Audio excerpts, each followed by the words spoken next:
성도 여러분들 안녕하십니까? 오늘도 말씀을 사모하시는 여러분들과 함께 하게 돼서 참으로 기쁘게 생각합니다. 이번에 우리 모두는 히브리서를 연구합니다. 이 시간에 우리는 히브리서 3장부터 7장에 이르는 그 내용들을 함께 살펴보게 될 텐데요. 여기에는 우리의 대제사장 되시는 예수님에 관한 이야기가 나오고 있습니다. 오늘 본문의 말씀은 히브리서 5장 8절부터 10절에 있는 말씀입니다. 그가 아들이시면서도 받으신 고난으로 순종함을 배워서 온전하게 되셨은즉 자기에게 순종하는 모든 자에게 영원한 구원의 근원이 되시고 하나님께 멜기세덱의 반차를 따른 대제사장이라 칭함을 받으셨느니라. 바울이 히브리서를 기록하는 데 있어서 중요한 의도는 예수님이 하나님의 아들이시고 하나님이심을 증거하는 것으로 그치지 않고 그분이 하늘 성소에서 봉사하시는 대제사장이라고 하는 것을 입증하는 데 있었습니다. 히브리서 2장을 마무리하면서 그는 이미 벌써 예수님에 대해서 그분이 대제사장 되기 위하여 이 땅에 오신 분이라고 하는 것을 우리에게 말해주고 있습니다. 여러분들이 이미 다 알고 계신 것처럼 이것은 시편 110편에서 왕이자 제사장으로 오시는 메시아에 대한 예언이 성취되었다고 하는 것을 설명하는 그런 말씀입니다. 시편 110편 1절과 4절을 보시면 여호와께서 내 주에게 말씀하시기를 내가 내 원수로 내 발판이 되게 하기까지 너는 내 오른편에 앉았으라 하셨도다. 4절입니다. 여호와는 맹세하고 변하지 아니하시리라. 이르시기를 너는 멜기세덱의 서열을 따라 영원한 제사장이라 하셨도다. 이 말씀은 신약 성경에서 몇 차례나 인용되면서 왕이자 제사장으로 오신 예수님을 소개하는 그런 말씀으로 인용되고 있습니다. 그 가운데 몇 구절을 소개하면 이렇습니다. 사도행전 2장 34절 35절입니다. 이것은 베드로의 오순절 설교 중에 한 말씀입니다. 다윗은 하늘에 올라가지 못하였으나 친히 말하여 이르되 주께서 내 주에게 말씀하시기를 내가 내 원수로 내 발등상이 되게 하기까지 너는 내 우편에 앉아 있으라 하셨도다 하였으니. 마태복음 22장 43절 44절에도 이렇게 말씀하십니다. 이르시되 그러면 다윗이 성령에 감동되어 어찌 그리스도를 주라 칭하여 말하되 주께서 내 주께 이르시되 내가 내 원수를 내 발 아래에 둘 때까지 내 우편에 앉아 있으라 하셨도다 하였느뇨. 다윗이 그리스도를 주라 칭하였은즉 어찌 그의 자손이 되겠느냐 하시니. 이렇듯 베드로를 비롯해서 여러 신약의 기자들이 시편 110편을 인용하면서 예수님을 그리스도로 그렇게 적용하고 있습니다. 유대인들은 사실 시편 110편을 해석할 때 여기에 나와 있는 내 주를 이해하는 것이 둘 중에 하나였습니다. 첫 번째로는 이 시는 다윗이 지은 시인데 내 주는 다윗 시대에 다윗보다 높은 어떤 왕이거나 군주를 가리키는 것으로 그들은 이해했습니다. 또 두 번째, 이 시는 다윗이 아닌 다른 사람이 지은 시인데 여기서 말하는 내 주는 바로 다윗 왕 자신을 가리키는 것이라고 그렇게 해석했습니다. 그런데 여러분들 이 두 번째 해석을 살펴보면 내 주를 이 다윗으로 본다고 했을 때 메시아가 다윗의 후손이라고 하는 이 말씀과 정면으로 배치되는 내용이 되죠. 다윗 이퀄 다윗의 후손, 이런 말이 안 되는 그런 논리가 되는 것입니다.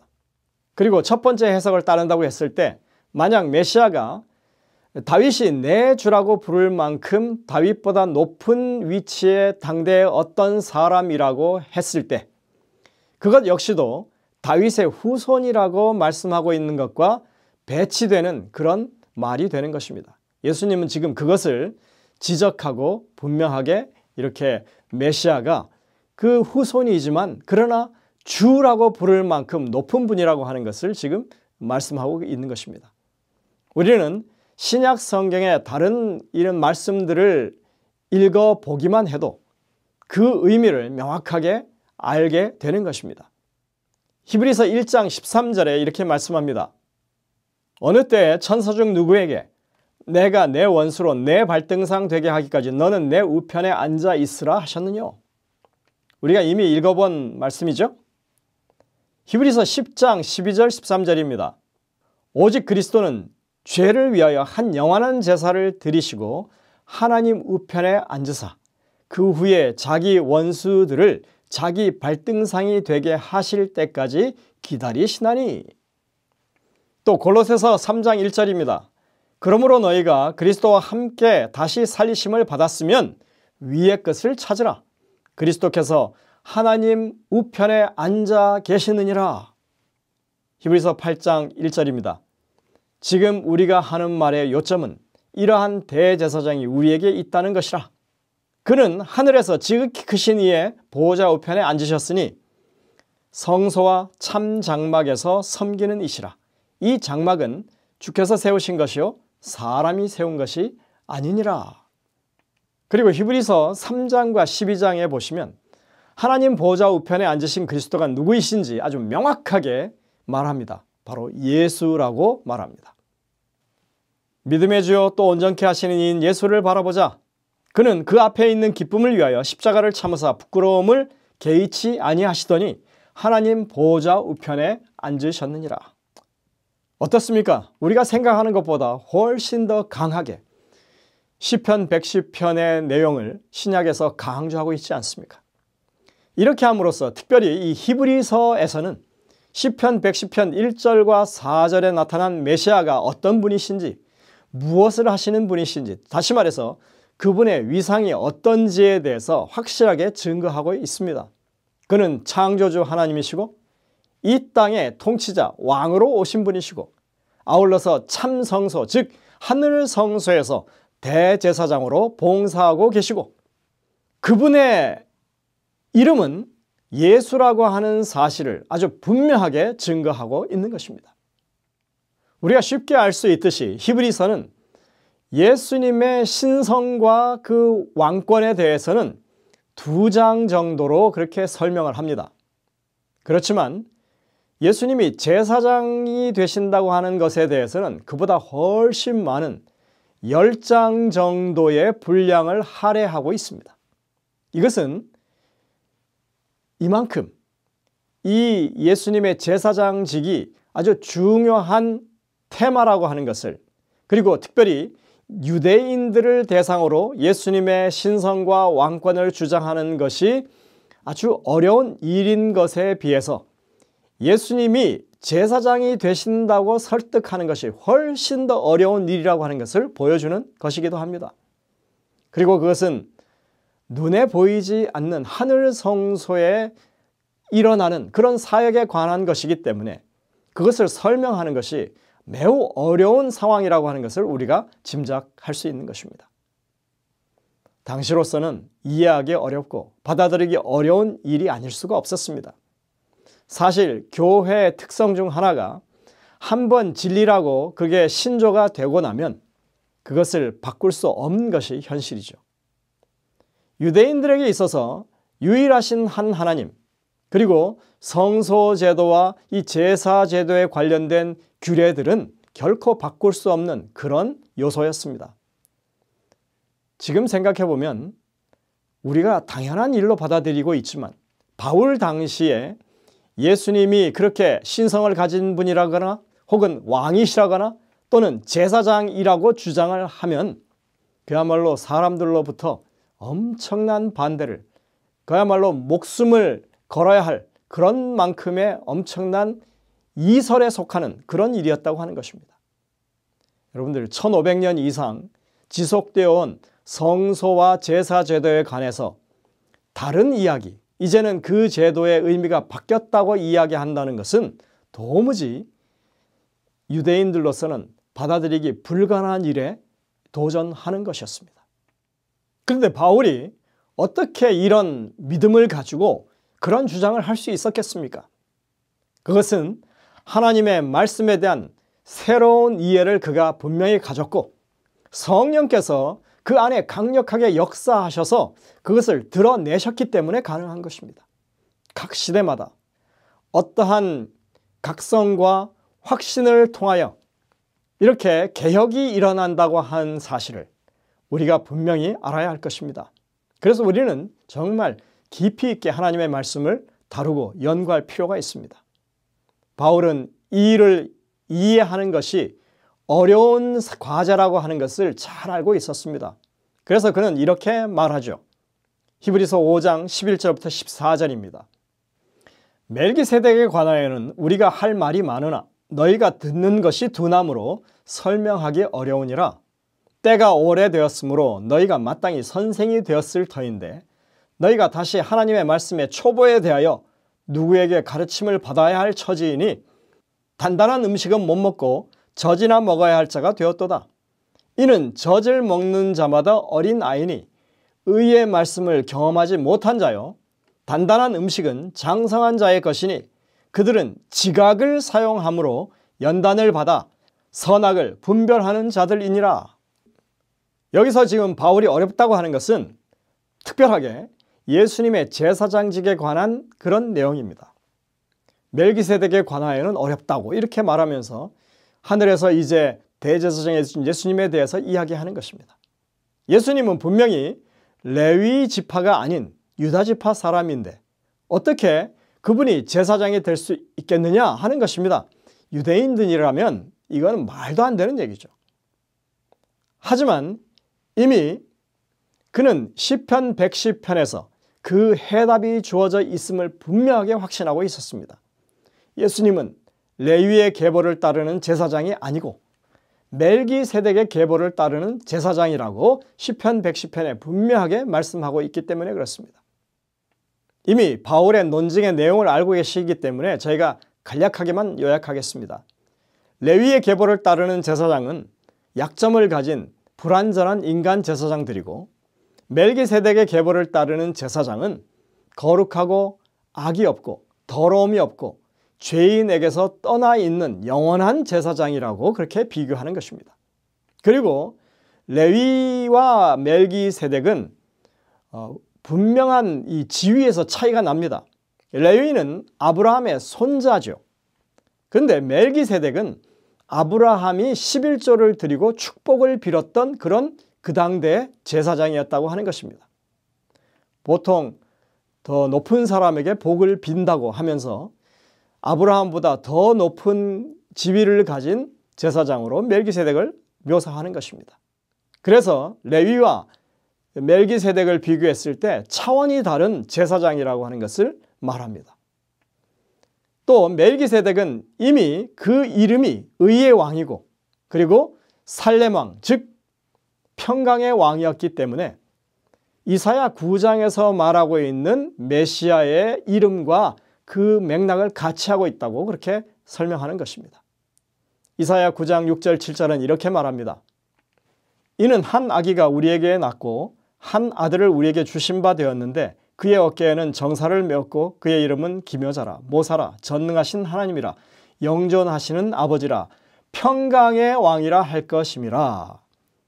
그 정사와 평강의 더함이 무궁하며 또 다윗의 왕자와 그의 나라에 군림하여 그 나라를 굳게 세우고 지금 이후로 영원히 정의와 공의로 그것을 보존하실 것임이라. 만군의 여호와의 열심히 이를 이루시리라. 지금 보시듯이 분명히 평강의 왕이라고 하는 이름이 나오고 7절에서는 지금 이후로 영원히 정의와 공의로 그것을 보존하시는 분이라고 그렇게 표현하고 있습니다. 의의 왕이라는 뜻이죠. 조금만 마음문을 열고 하나님의 말씀을 비교해서 읽어본다면 바울의 논증이 아주 충분히 인정받을 만하다고 하는 것을 깨닫게 됩니다. 여러분들 바울의 논리는 매우 단순해 보이지만 전통을 거스르는 새로운 말씀 이해는 큰 확신이 필요하고 믿음의 결단이 필요한 법입니다. 당장 눈앞에 보이는 이익을 따르기보다는 하나님의 뜻을 우선시하는 그런 분명한 태도가 필요한 것입니다. 그것이 정말 하나님의 말씀을 이해하는 사람들, 바르게 이해하는 사람들이 그만큼 말씀에 진실한 태도를 가져야 한다는 것을 우리에게 보여주는 것입니다. 하나님의 말씀은 살아있고 활력이 있어 좌우에 날선 어떤 검보다도 예리하여 혼과 영과 및 골수와 관절을 쪼개기까지 하며 또 마음의 생각과 뜻을 판단하나니 지으신 것이 하나도 그 앞에 나타나지 않음이 없고 우리의 결산을 받으실 이의 눈 앞에 만물이 벌거벗은 것 같이 드러나느니라. 하나님의 말씀은 우리 삶의 구석구석까지 감화시키고 우리가 이제껏 알지 못했던 감추인 진리를 드러내는 그런 강력한 검과 같은 것이라고 말하고 있습니다. 그런데 하나님의 말씀을 믿지 못하고 그 말씀에 귀 기울이지 않고 그 말씀에 순종하지 않아서 그들에게 주어진 구원을 그들이 누리지 못했다고 바울은 분명하게 지적합니다. 히브리서 3장 19절에 이러보건대 그들이 믿지 아니함으로 능히 들어가지 못한 것이라. 어디에 들어가지 못했다고요? 그들이 안식에 들어가지 못했다고 하는 것입니다. 그들이 출애굽했을 때 이미 그들은 하나님의 구원의 섭리 안에서 구원받은 사람들이었습니다. 바울은 출애굽해서 그들이 얻게 된 그 구원을 안식과 같은 개념으로 말하고 있습니다. 그것이 성경의 가르침이라고 말하는 것입니다. 애굽에서 종살이하면서 정말 쉼 없이 그렇게 노역하다가 하나님의 구원하심으로 이제 쉼, 안식을 얻었다는 의미죠. 죄에 매여서 종노릇 하다가 이제는 영생을 얻는, 예수님을 통하여 노임을 얻는 그런 구원, 그것이 안식인 것입니다. 하지만 출애굽 후에도 그들은 하나님의 구원에 능히 들어가지 못했다. 광야 생활을 하면서 내내 그들은 불평을 늘어놓았고 하나님을 신뢰하지 못해서 광야 생활이 정말 고달프기만 했고 능력 있는 하나님의 손길을 그들이 의지하지 못했기 때문에 구원받은 현실을 그들은 누리지 못했다는 것입니다. 왜냐하면 그들의 바라는 구원이 아니었기 때문입니다. 그들은 당시에 이 현실적인 삶의 안정과 일상의 안위가 제공되는, 편의가 제공되는 그런 구원을 원했던 것입니다. 그랬는데 홍해가 앞길을 가로막았죠. 그리고 광야에서 정말 생고생을 하면서 식량 걱정해야죠. 여러 가지 이 환경의 위협들 가운데서 그들은 그것이 고달픈 인생이라고 생각한 것입니다. 그러니 그들에게는 출애굽 전과 후가 달라진 게 없었던 것입니다. 우리가 히브리서를 통해서 깨닫게 되는 하나님이 주시는 구원은 그것을 확고히 믿는 사람들이 믿음 안에서 그것을 맛보고 경험하게 하시는 그런 구원입니다. 하나님의 구원은 지금 당장 삶의 모든 환경이 완벽하게 바뀌는 그런 것이 아니라 하나님과의 관계가 회복되고 이제 하나님을 더욱더 굳건하게 신뢰하는 그런 구원입니다. 적어도 새하늘과 새 땅이 이 땅에 창조되기까지는 그런 상황이 지속될 것으로 우리는 예상할 수 있는 것입니다. 하나님은 계시의 말씀, 성경을 통해서 우리의 구원이 어떤 과정을 통해서 이루어지게 될 것인지를 분명하게 말씀하셨습니다. 그리고 그것은 순간에 호련히 변화하는 그런 삶이 아니라 우리 삶의 매일의 그 순간순간을 통해서 점진적으로 우리가 하나님의 구원을 경험하는 그런 구원의 삶을 우리에게 말씀하고 있는 것입니다. 그러나 그들은 언제나 조급했습니다. 하나님이 당장 이루어지지 않는다고 불평한 것입니다. 참지 못하고 불평했습니다.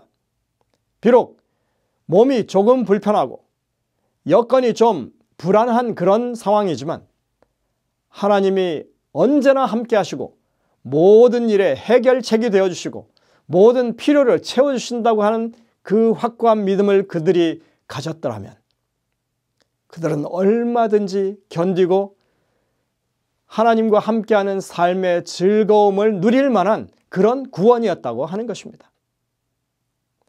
박노해 시인이 지은 이 이미와 아직 사이라고 하는 그 시의 내용처럼 아직 오지 않은 좋은 세상에 절망할 때 우리 속에 이미 와 있는 좋은 삶들을 보아 아직 피지 않는 꽃을 보기 위해선 먼저 허리 숙여 흙과 뿌리를 보살피듯 우리 곁에 이미를 품고 길러야 해.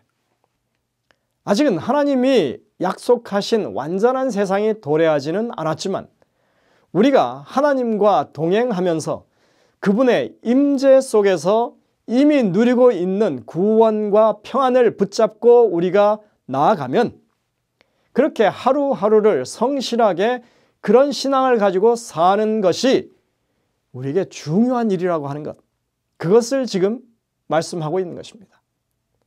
우리가 나중에 살펴보겠지만 히브리서 11장의 내용은 바로 그러한 믿음의 자세를 강조하고 있습니다.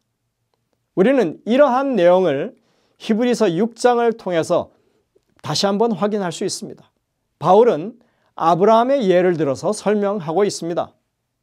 하나님이 아브라함에게 약속하실 때 가리켜 맹세할 자가 자기보다 더 큰 이가 없으므로 자기를 가리켜 맹세하여 이르시되 내가 반드시 너에게 복주고 복주며 너를 번성하게 하고 번성하게 하리라 하셨더니 그가 이같이 오래 참아 약속을 받았느니라. 아브라함은 하나님께 부름을 받을 때 그 자손이 생겨서 아주 바다 모래같이 하늘의 별같이 많게 할 거라고 하는 그 약속을 받으셨죠. 하지만 그 후손을 얻기까지 그는 최소한 25년이 걸렸습니다. 그의 믿음에는 인내가 필요했습니다. 하나님께서 약속하셨으니 반드시 이루실 것이다.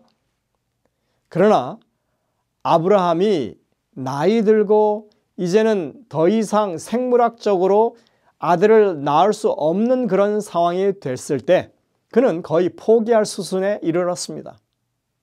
그러나 하나님은 인간의 한계의 상황을 뛰어넘는 방식으로 아브라함과의 약속을 지키십니다. 하나님은 약속하시고 이루십니다.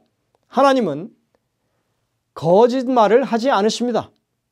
이것이 하나님을 믿는 믿음의 특성입니다. 우리는 하나님의 약속을 붙잡고 놓치지 않는, 그리고 끝까지 견디는 그런 믿음의 인내가 필요한 것입니다. 그래서 성경에는 끝까지 견디는 자, 끝까지 충성하는 자는 반드시 상급을 받을 것이라고 우리에게 약속하고 있습니다. 여러분은 어떻습니까?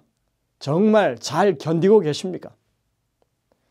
히브리서 6장 19절부터 20절에 보면 이렇게 다시 권면합니다.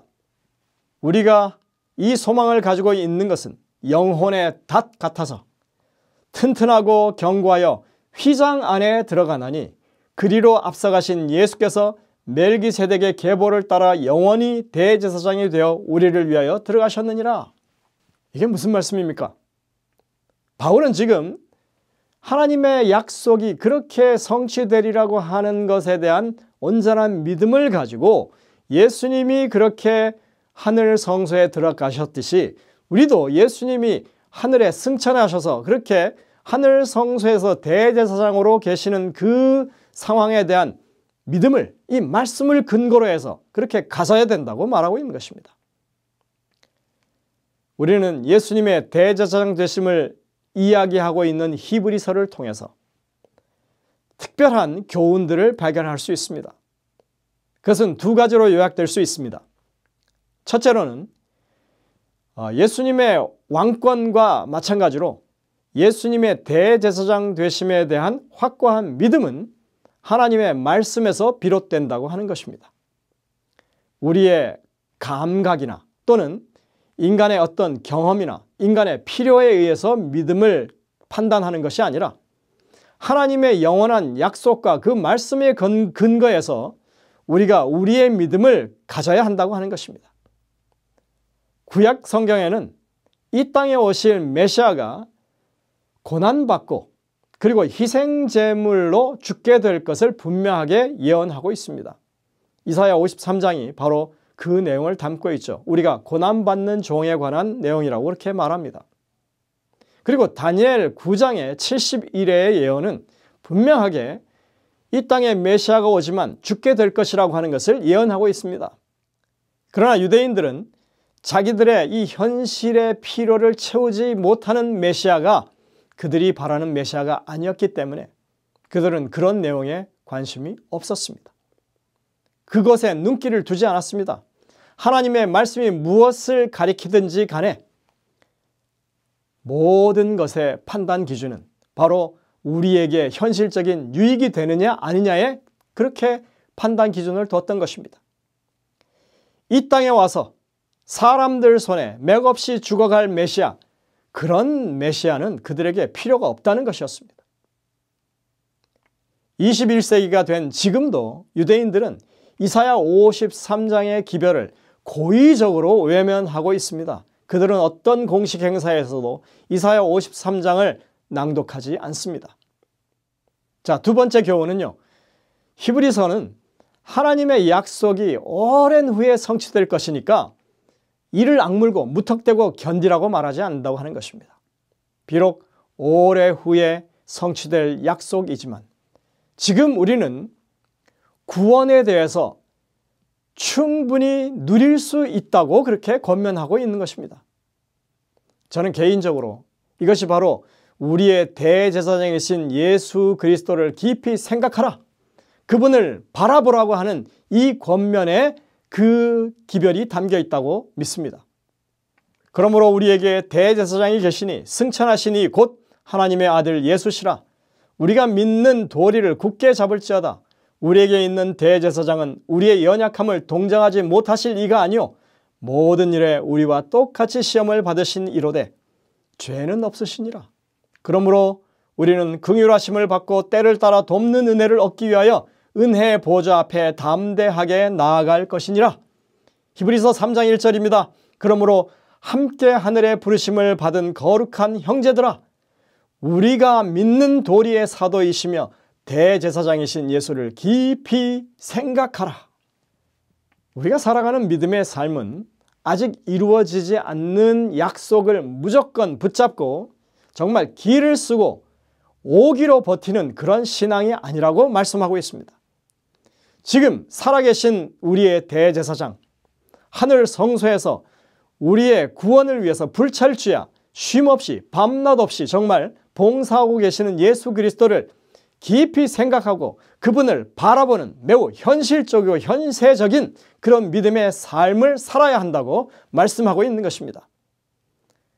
약속이 주어진 시점부터 약속이 이루어질 그 시점까지 그 중간은 공허한 텅 빈 공간이 아니라 그 사이의 모든 시간은 우리를 위해서 봉사하시는 주님, 언제나 다가갈 수 있는 그 하나님의 보좌 앞, 주님이 함께 하시는 그런 시간들이라고 하는 것을 우리에게 말씀하고 있습니다. 이 얼마나 복된 보장입니까? 이 얼마나 값진 우리의 시간들입니까? 히브리서는 단지 논리적인 증명으로 끝나지 않습니다. 히브리서는 우리의 현재의 믿음의 삶을 촉구하는 가장 강력한 기별이 들어있습니다. 우리 성도들이 그러한 믿음의 권면을 받아들임으로써 믿음의 축복과 믿음의 진보를 이루게 되시기를 간절히 소망합니다. 함께 기도하시겠습니다.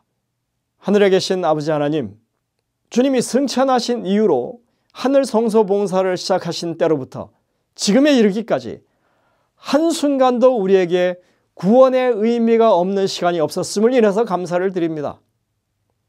우리가 생각하는 이 중세도 그저 허무하게 흘러간 시간이 아니라 당신을 찾는 백성들을 위해서 주님께서 끊임없이 봉사하시고 그들을 구원하는 사역을 펼쳐오셨고 지금도 여전히 그 사역이 진행되고 있다고 하는 것을 우리로 생각하게 하시니 감사를 드립니다. 이러한 믿음이 우리가 히브리서를 읽을 때 더 분명하게 우리의 믿음이 되게 도와주시고 그렇게 봉사하시는 성실하신 예수 그리스도를 우리의 눈으로 볼 수 있는 그런 믿음의 경험을 할 수 있도록 우리들을 이끌어 주시옵기를 예수님의 이름으로 간절히 기도드립니다. 아멘.